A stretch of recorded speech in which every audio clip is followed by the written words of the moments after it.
కానీ నీకు కాదు, దేవుడికి సమస్తము నచ్చితేనే చేస్తాడు. హల్లెలూయా, హల్లెలూయా.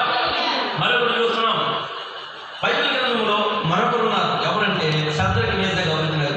వాళ్ళ ముగ్గురు కూడా దేవాది దేవుడి దగ్గర భక్తితో పరవశమై ప్రార్థన చేస్తూ అడుగుతున్నారు. ఏమని తెలుసా? నా దేవుడు నన్ను కాపాడితే కాపాడుతాడు, కాపాడకపోయినా పర్వాలేదు. మొదటి మాట ఏం మాట్లాడారంటే, నా దేవుడికి సాధ్యమే అన్నాడు.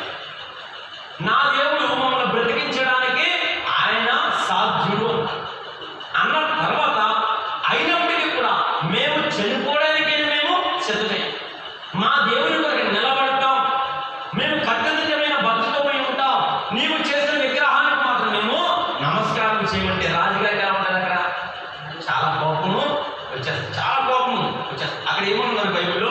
ఉగ్రుడైపోయాడట. ఏమైపోయాడమ్మా? ఉగ్రుడైపోయాడంటే మహబూబు పోదు, అంతేనమ్మా? ఆ గొల్లెలకు వచ్చేస్తుంది మహబూబు పోదు. ఇంకా చాలా చాలా కోపం. ఎలాంటి కోపం అంటే, ఇంకా బ్రతకనుకోదని 7 అగ్నిని విస్తరింప చేశాడు. చేసినప్పటికీ భయపడ